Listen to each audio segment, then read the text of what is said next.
පළමු ධර්ම දේශනාව කරන්න ගියේ නැහැ නේ වාඩි කරලා හම්බුණයි කියලා නේ. උන්වහන්සේ බැලුවා කවුද මේක තේරුම් ගන්න සුදුසු අය. වෙලාව එනකන් පළමු දේශනාව කළේ නැහැ. බැලුවා මේ උදව් කරපු ගුරුවරු එකට පුහුණු වෙච්ච සම කණ්ඩායම් අන්තිමටම හොයාගත්තේ පංචවග්ගීය භික්ෂුන්නේ. ඉතින් ඒ වෙලාව එනකම් උන්වහන්සේ හිටියා. දැන් චුල්ලපන්තක හාමුදුරුවන්ට බණ දේශනා කරන විදියනේ. චුල්ලපන්තක හාමුදුරුවන්ගේ නුවණ මුහුකුරා යනකම් අර රෙදි කඩ අතක ගා ඉඳලා පාඩම් කරවන්නේ යන්නෙත් නෑ. උන්වහන්සේ වාඩි කොළ දේශනා පවත්වන්නෙත් නෑනේ. උන්වහන්සේට අභ්‍යාසයක් දීලා නේ මේ සුදු රෙදි කඩකින් අත් දෙක පිහිද ඉන්නේ කියලා. ඒක ගැන උන්වහන්සේ කල්පනා කරන්න පටන්ගෙන නුවණ මෝරන්න බුදුහාමුදුරුවෝ එතෙන්දි දේශනාව කළා. ඒකනේ අවබෝධය. දැන් අපේ ගොඩාක් දේවල් මේ සාමාන්‍ය දේවල් චතුරාර්ය සත්‍ය නෙමෙයි. සාමාන්‍ය දෙයක් හරි සමහරුන්ට අපි කියන දේවල් තේරෙන්නේ නැත්තේ අපි කියන වෙලාවලුත් ප්‍රශ්න තියෙනවා. ඒක තමයි ඒක තේරුම් ගන්න තියෙන්නේ.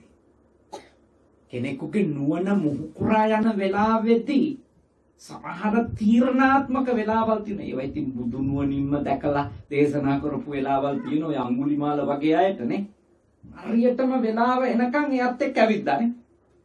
ඇවිදලා එයාගේ බුද්ධියෙන් එයා ප්‍රශ්නේ විසඳ ගන්න එන තැනදී එයා කෑ ගහලා අහනකොට භාග්‍යවතුන් වහන්සේ දේශනාව කළා. මොකද්ද නැවතිලා ඉන්නවා. එතකොට තේරුම් ඊට කලින් ඕක කියන්න ගියපු ගමන් අඟුලිමාල නවතින්න ඒක හරියන්නේ නැහැ. ඒකයි කාලවාදී බවනේ. සුදුසු කල්ලි කරන ප්‍රකාශනයක් වෙනවා. ඊළඟට සත්‍යක් වීම. සුදුසු කාලෙම කළත් සත්‍යක් නෙමෙයි නන්නේ. කරුණාවෙන්ම කිව්වත් නේ, මෛත්‍රියෙන්ම කිව්වත් බොරුවක් න අසත්‍යක් න.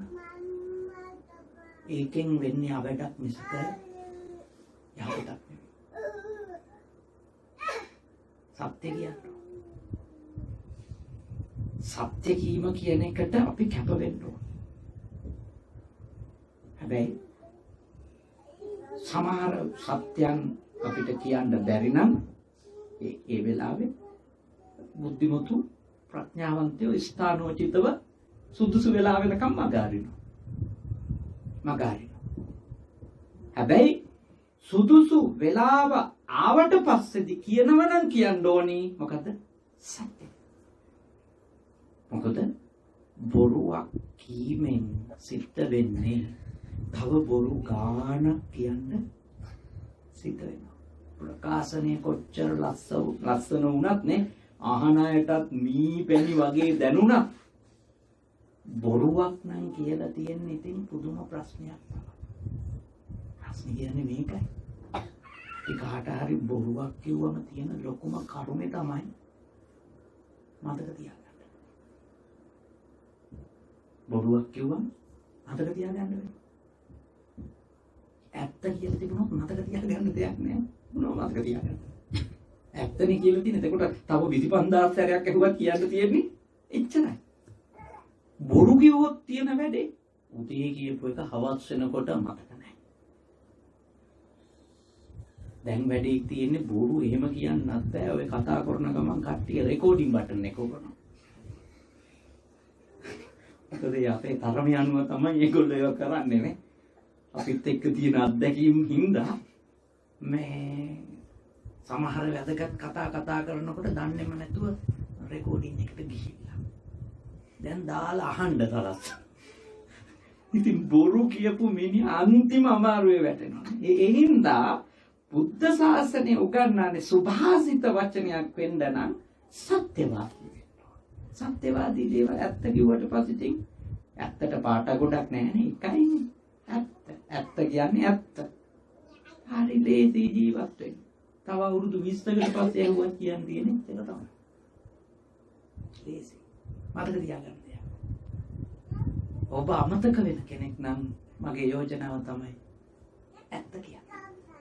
ඇත්ත කිව්වට පස්සේ මතක තියාගන්න දෙයක් නෑ. ඇත්තනේ කියන්නේ. ආයෙවත් ඒක කියන්න. මොකද බොරු කීවට පස්සේ තියෙන ලොකුම ප්‍රශ්නේ අපිට පැය කීපයක් යනකොට අමතක වෙනවා. සත්‍යවාදී වෙන්න. ඊළඟට සුභාසිතයක් වෙන්න නම් භාසිතයක් මොලොක් වෙන්න ඕන. මොලොක්. ඒ කියන්නේ මේ දැඩි රළු නේ නපුරු ප්‍රකාශන නොවිය යුතුයි අපේ ප්‍රකාශන. කෙනෙකුට හිංසා කරන, පීඩා කරන, වද දෙන, කරදර කරලා සතුටක් ලබන ප්‍රකාශන නොවිය යුතුයි.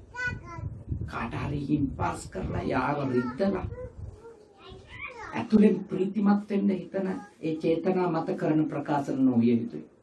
මේ පරුසා වාචා වෙන්න එපානේ. පරුසා වාචා වෙන්න එපා කියලානේ කියන්නේ. අපේ වචනවල පරුස වචන නැති වෙන්න ඕනේ කියලානේ කියන්නේ. කතා කරන්නේ කාට වුණත් ප්‍රියමනාප රුදුමුල යහපත් සත්පුරුෂ වචන ශෛලිය අපි පාවිච්චි කරන්න. එහෙම මුදුමල වචන වලට සත්තු කැමති කියලා නන්දි විශාල ජාතකයේ තියෙන්නේ. නන්දි විශාල ජාතකේ හරකෙක් විදියට ඉපදුනානේ. නේ බෝධිසත්වයන් වහන්සේ නන්දි විශාල වෘෂභය ඒකට වෘෂභ රාජේ. ඉතින් ඉපදිලා යා පුංචි කාලේ හදා වඩා ගත්ත බමුණන්ට ජයග්‍රහණයක් අත්පත් කරලා දෙන්න ඕනේ කියලා මේ නන්දි විශාලම කියන ඔට්ටුවක් අල්ලන්න මේ දඹදිව වැඩිම බර අදින්න පුළුවන් මටේ කියලා. ඔට්ටුවක් අල්ලනවා. ඔට්ටුව අල්ලලා තරගේ දවසේ අර හදාගත්ත හොඳට දරුවා වගේ පුතා වගේ හදාගත්තේ.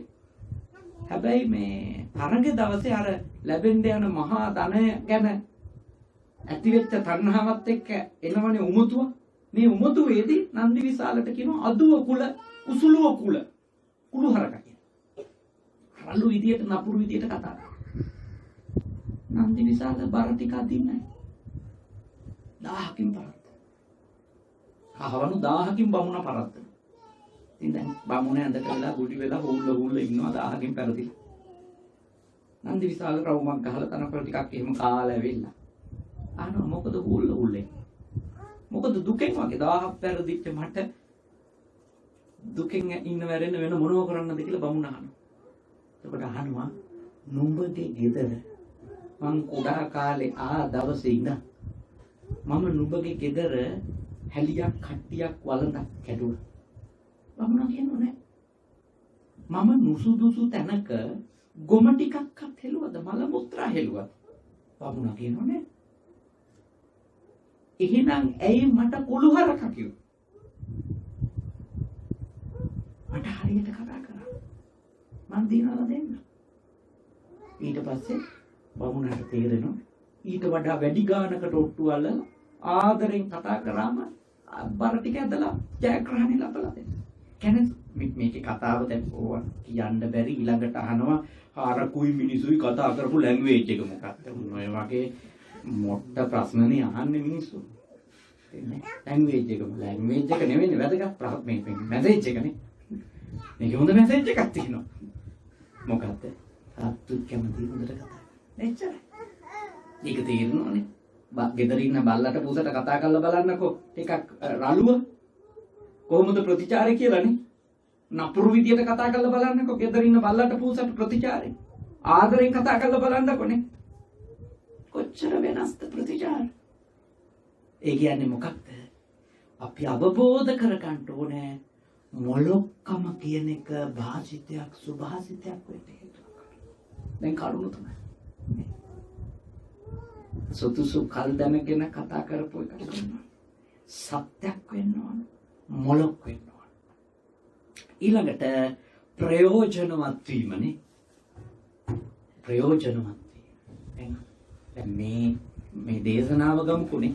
මේ දේශනාව කොච්චර සුදුසු වෙලාවෙ කළා නේ සත්‍යක් වුණා බොහෝම මොලොක් විදියට මෘදු විදියට කියලා දුන්නත් නේ කියලා දුන්නත් මේක ඉතින් මේ ගිහි පිරිසට හෝ මේ ශ්‍රාවක පිරිසට ප්‍රයෝජනවත් නැත්තම් මෙලොවට ප්‍රයෝජනයක් නැති දෙයක් පරලොවට ප්‍රයෝජනයක් නැති දෙයක්. නිවනට ප්‍රයෝජනයක් කරගන්න පුළුවන් විදියට නෙවෙයි නම් මේ කියලා දෙන්නේ. ඒ කියන්නේ අපේ ප්‍රකාශන වල මොකක්ද මේ කියන්නේ සම්ප්‍රප්පලාප තියෙන්න එපා කියලානේ කියන්නේ. හිස් අරුත් සුන් දේවල් තමන්ගේ ප්‍රකාශනයක අන්තර්ගතය නොවිය යුතුයි සරලව කිව්වොත්. භාග්‍යවතුන් වහන්සේ දේශනා කළානේ ධම්මීවා කතානේ අරියෝවා තුන්හි භව. එක්කෝ ධර්මානුකූල දැහැමි අර්ථාන්විත ප්‍රකාශනයක් වෙන්න ඕන තමන්ගේ ප්‍රකාශනය, නැත්නම් නිශ්ශබ්දතාවය වෙන්න ඕන. නිහඬ වෙන්න ඕන නැත්නම්. ඒ නිශ්ශබ්දතාවය හොඳයි හිස් දේවල් කියනවට වඩා. දැන් ඔයත් වාඩි කරගෙන මම අර්ථාන්විත දෙයක් කියලා දෙන්න බැරි නම් කතා නොකර ඉන්න එක මටත් හොඳයි ඔයත් හොඳයි. මොකද අපිට අකුසලයකුත් වෙන අනිත් පැත්තකින් අපේ වෙලාවත් නාස්ති වෙන මෙලොවට පරලොවට කිසිම ප්‍රයෝජනයක් නැති දෙයක් පැයක් දෙකක් කියනවට වඩා සමහර විට එක විනාඩියකින් කියන අර්ථාන්විත ධර්මපදයේ උතුම්නේ. ඒකං ධම්ම පදං සෙය්‍යෝ කියලා ධර්මපදයේ තියෙනවනේ. එක දහම් පදයේ උතුම් අනර්ථවත් වචන දහස් ගණනකට වඩානේ. එහෙනම් ඊටාම තමන්ට ප්‍රයෝජනවත්, අනුන්ට ප්‍රයෝජනවත්, මෙලොවට ප්‍රයෝජනවත්, පරලොවට ප්‍රයෝජනවත්, මෙලොව පරලොව දෙකටම ප්‍රයෝජනවත් වගේම උතුම් මේ නිවන සාක්ෂාත් කරන්නට උපකාරයක් වෙන අර්ථ සහිත ව්‍යංජන සහිතනේ නිවැරදි හිස් නැති වචන කතා කරනවා. එතකොට තමයි භාෂිතයක් සුභාසිතයක්. අන්තිම කාරණේ භාග්‍යවතුන් වහන්සේ දේශනා කරනවා මෛත්‍රී සහගත සිතින් කියනවා. මෛත්‍රී සහගත සිතින්. ඒ කිව්වේ ඒ සංනිවේදකය හැමතිස්සෙම මෛත්‍රී සහගත වෙනවා. ඒකනේ අර පළවෙනි දූත පිරිස සමතල භාග්‍යවතුන් වහන්සේගේ සිද්ධ කරපු ප්‍රකාශනයේ තියෙන බහුජන හිතාය බහුජන සුඛායනේ. අත්තාය හිතාය සුඛාය සදේව ලෝක මනුස්සානං. එහෙමනේ පාඨයේ තියෙන්නේ පළවෙනි මේ ශ්‍රාවක පිරිසට උන්වහන්සේගේ 69ක් වෙච්ච ධර්ම දූත කණ්ඩායමට කිව්වේ හැමතිස්සෙම මෛත්‍රී සහගතව තමන්ගේ සංනිවේදන කාර්ය කරන්න කියලා. මෛත්‍රියනේ තියාගන්න කිව්වේ. තමන්ටත් හිතසුව වෙන්න ඕන, අනුන්ටත් හිතසුව වෙන්න ඕන. දෙවි මිනිසුන් සහිත මුළු ලෝකෙටම හිතසුව වෙන දෙයක් කියලා දෙන්න. ඒකවේ අපි අපේ සංනිවේදන කාර්යයකදී, ඒ කියන්නේ ප්‍රකාශනයකදී මුල ඉඳලා අගටම තියෙන්න ඕනේ මෛත්‍රිය. මෛත්‍රිය තියෙනවා. කරුණාවන්තකම් තියෙනවා. බණ දේශනාවක් වුණත්, සාමාන්‍ය අනුශාසනාවක් අවවාදයක් දෙන වෙලාවක් වුණත් එහි ආධ්‍යාත්මික පදනම විය යුත්තේ මෙත්තා. මෙත්තා කිව්වේ අනේකාගේ යහපතම, සිතම නේ, සුවපත් බවම, සැනසෙල්ලම, අභිවෘද්ධියම පතන ගතියනේ. මෛත්‍රියදී අපි කරන්නේ ඒකනේ. සුවපත් වෙත්වා, නිදුක් වෙත්වා, වෛර නැති වෙත්වා, ක්‍රෝධ නැති වෙත්වා නේ, නොගැටෙන අය වෙත්වා. ওই ටිකනේ අපේ ප්‍රාර්ථනාව. අනිත් අයට මෛත්‍රී සිතුවිලා තියෙනවනේ.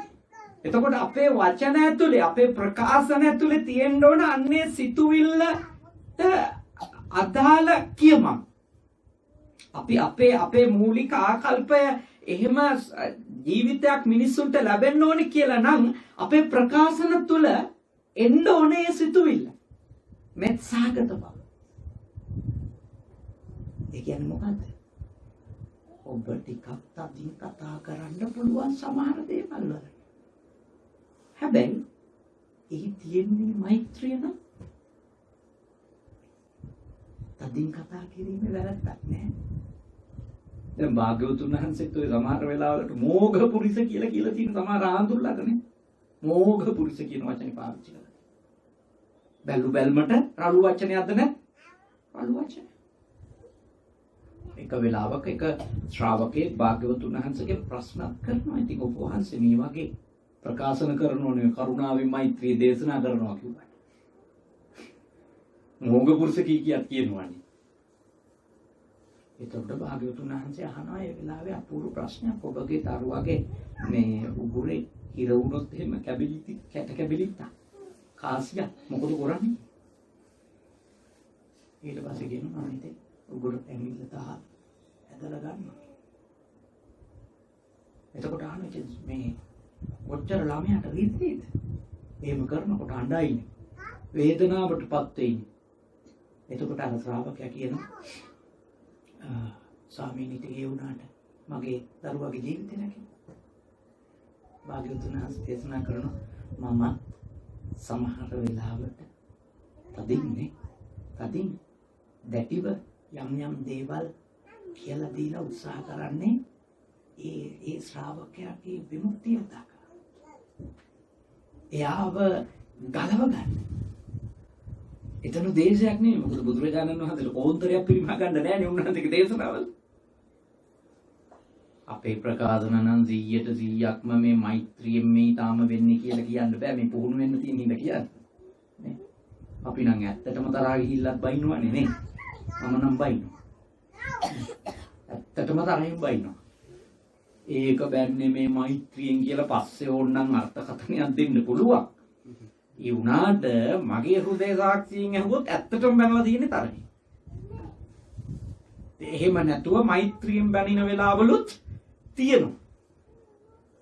නමුත් බුදුරජාණන් වහන්සේගේ ඉගැන්වීම නම් ඔබ යම් ප්‍රකාශනයක් යම් දේශනාවක් අනුශාසනාවක් අවවාදයක් කරනවා නම් ඒක සමස්ත ඒ කියන්නේ මුලත් මැදත් අගත් ඒ තුන් තැනම තියෙන්න ඕන.